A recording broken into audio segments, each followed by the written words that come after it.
जय श्री राम, जय हनुमान जी महाराज, जय बागेश्वर धाम, जय बालाजी सरकार की, जय सन्यासी बाबा की।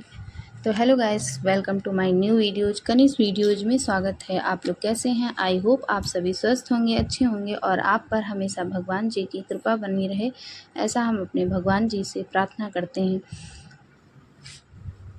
तो सावन का पावन महीना कब से शुरू हो रहा है और बता दें कि 22 जुलाई से पड़ रहा है, जो कि सोमवार पड़ रहा है। उस दिन पहला सोमवार भी पड़ रहा है और लास्ट में समाप्ति है 19 अगस्त को। तो 19 अगस्त को रक्षाबंधन भी है। तो एक महीने का ये सावन का पावन महीना है।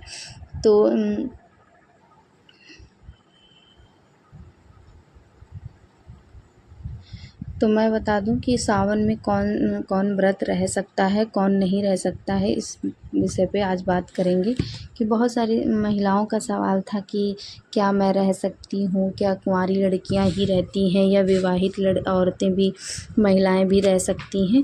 तो इसी पे हम बात करेंगे। तो हम बता दें, पहली बात तो ये मैं बता दूं कि ये व्रत कुंवारी लड़कियों के लिए ही बना है।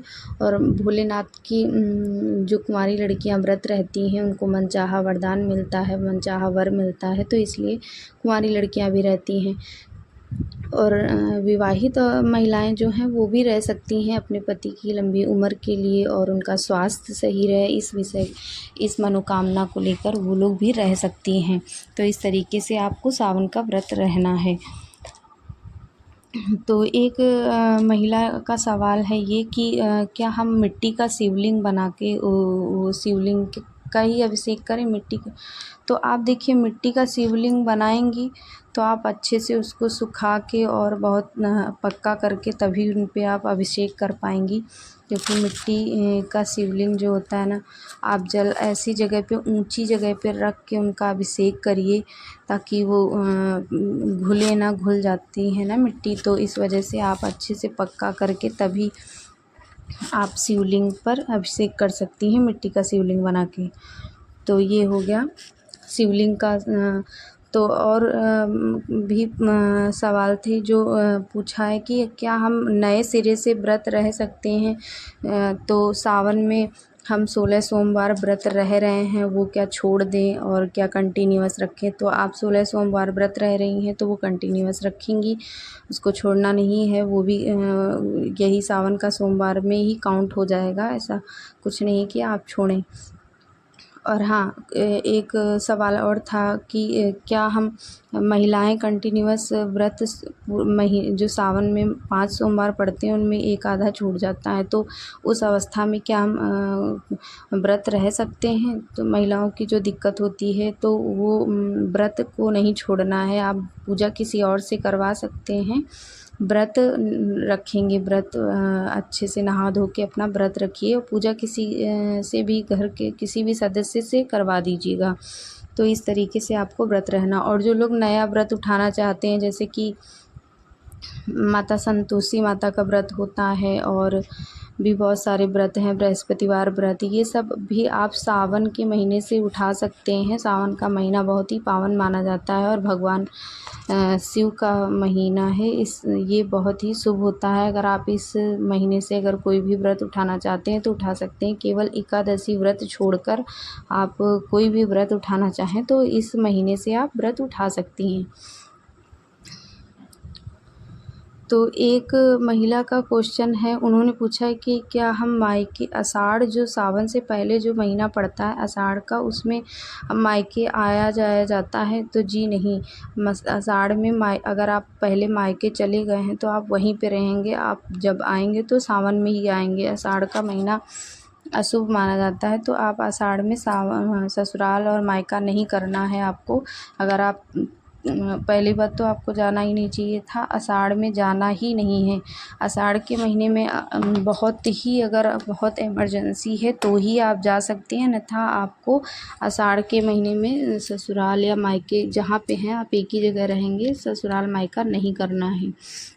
तो जो लोग नई शादी जिनकी हुई है उनका नहीं बोल रहे हैं, वो उनका तो शादी हुई तो उनको तो ससुराल आना ही पड़ेगा, उसके बाद उनको सावन में ही मायके जाना है। तो इस तरीके से आषाढ़ के महीने में कहीं आना जाना नहीं करना है। तो ये हो गया।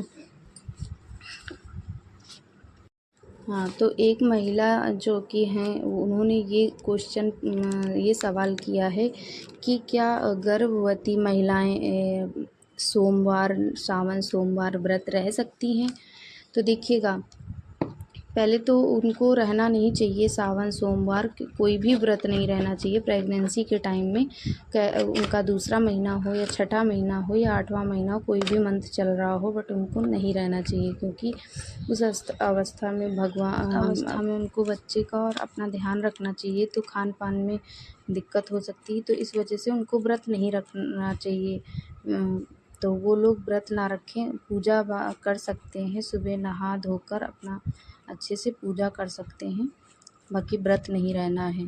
देखिए, ये पूजा पाठ का सवाल है, जो कि जो भी मना करेगा तो उसको भी दोष लगता है। तो हम मना नहीं कर रहे हैं, आप अपना देख लीजिए। अगर आप रह सकते हैं तो आप अच्छे से फलाहारी करके आप व्रत रह सकती हैं, अन्यथा ना रहें, क्योंकि ज़्यादातर नहीं रहा जाता है, क्योंकि अपना और बच्चे का ध्यान रखना होता है। उस अवस्था में पूरे दिन व्रत रहना उचित नहीं होगा। तो आप अपने हिसाब से देख लीजिए, अगर आप रह सकती हैं तो रहिए, आप अच्छे से फलाहारी, और वो एक टाइम भोजन भी किया जाता है, तो आप मीठा भोजन शाम के टाइम अपना बना के खा सकते हैं। चावल का भोग नहीं बनाना है, और हलवा बना सकते हैं, साबूदाने का खीर बना सकते हैं। ऐसे करके आप अपना फलाहारी करके रह सकते हैं। तो ये हो गया। तो बहुत सारे लोगों का कमेंट था कि क्या हम जैसे किसी को घर बदलना होता है, किसी का नया घर में गृह प्रवेश करना होता है, या रेंट पे लेना होता है, तो वो लोग ले सकते हैं। बहुत ही अच्छा होता है, सावन में आप अपना घर चेंज कर सकते हैं। आषाढ़ के महीने में बिल्कुल भी नहीं घर बदलना है, जैसे रह रहे हैं वैसे ही। थोड़ा सा कष्ट, किसी की बातें सुनना है तो सुन लीजिए, आषाढ़ के महीने में आपको घर नहीं बदलना है। तो सावन के महीने में आप ये शुभ कार्य कर सकते हैं। और हरी चूड़ियाँ और लाल चूड़ियाँ मिलाकर ही सावन में महिलाएं पहने। तो एक महिला का क्वेश्चन ये भी था, मैंने कमेंट्स में देखा कि उन्होंने बोला कि क्या हम प्रेगनेंसी में मेहंदी लगा सकते हैं। बहुत लोग बोलते हैं प्रेगनेंसी में मेहंदी नहीं लगानी, तो वो गलत है। आपको सावन में प्रेगनेंसी से कोई लेना देना नहीं है, मेहंदी से कोई लेना देना नहीं है। मेहंदी आप लगा सकते हैं, श्रृंगार कर सकते हैं, और सिंदूर और सारा आप कर सकते हैं अच्छे से। सावन में बहुत अच्छा होता है सिंदूर और मेहंदी, तो हमें लगानी चाहिए सभी महिलाओं को। तो आप लगाइए सिंदूर। जो दिन सिंदूर के मना किए गए हैं, जैसे बुधवार, और ये पीला सिंदूर नहीं लगाते हैं, तो आप उस दिन ना लगाएं। बाकी नया सिंदूर ला के अपने सिंदरौटे में रख के अच्छे से सिंदूर लगा सकते हैं। और लाल और हरी चूड़ी मिलाकर ही पहने, क्योंकि हरी चूड़ी भोलेनाथ को समर्पित है और लाल चूड़ी माता पार्वती को, तो दोनों चूड़ियाँ मिलाकर पहने। तो इस तरीके से आपको सावन में व्रत रहना है और श्रृंगार करना है। और जो पूजा है सोमवार वाले दिन, तो आप सुबह अभिषेक करिए, पूरा दूध दही घी से अभिषेक करिए, चंदन से सब कुछ करिए। और शाम के टाइम सिर्फ दीपक लगाना होगा, शाम के टाइम कोई अभिषेक नहीं करना है। शाम के टाइम आपको भोग और धूप दीप ही करना है। बाकी उनको घी और दूध और ये गंगा जल और जल नहीं चढ़ाना है शाम के टाइम में भोलेनाथ का। सुबह टाइम आप अभिषेक करिए शिवलिंग में। और हाँ, गर्भवती महिलाएं जो हैं वो शिवलिंग को स्पर्श नहीं करेंगी। आप फ़ोटो मंगा के अपने घर पे रख के पूजा कर सकती हैं। गर्भवती महिलाएं सोमवार को पूजा करेंगी तो शिवलिंग में पूजा नहीं करेंगी, उनको शिवलिंग नहीं स्पर्श करना चाहिए। और ना ही गर्भवती महिलाएं किसी अनुष्ठान में अपने पति के साथ अनुष्ठान में बैठें। जोड़े से नहीं बैठना चाहिए, क्योंकि वो 3 सिर माने जाते हैं फिर। तो उस अवस्था में आपको किसी भी अनुष्ठान में, किसी भी पूजा में साथ में नहीं बैठना है। तो इस तरीके से आप अपना देख लीजिए, आप यहाँ नियम कायदे क्या हैं। वैसे तो हमारा मानना यही है कि आपको किसी भी अनुष्ठान में नहीं बैठना चाहिए और शिवलिंग को स्पर्श बिल्कुल भी नहीं करना है, गर्भवती महिलाओं को अनिवार्य है। तो इस तरीके से सावन की तैयारियां करें और सावन के महीने में सावन भोलेनाथ का अभिषेक करें, भोलेनाथ की पूजा करें और मन चाहा वरदान पाएँ और मन चाहे इच्छाएं पूर्ण करें। और इसी तरीके से आप भोलेनाथ का पूजन करें। तो नमस्कार। आपको अगर हमारा वीडियो पसंद आया हो तो लाइक करें, शेयर करें, सब्सक्राइब करें और कमेंट्स बॉक्स में हर हर महादेव ज़रूर लिखें। आपकी एक लाइक और कमेंट से हमें बहुत सारा मोटिवेशन होता है, हमें प्रेरणा होती है ताकि हम अच्छे से अच्छा वीडियो आपके लिए लेके आएँ। तो मिलते हैं नए वीडियो में, तब तक के लिए हर हर महादेव। ओम नमः शिवाय। बालाजी सरकार की जय। सीताराम सीताराम सीताराम।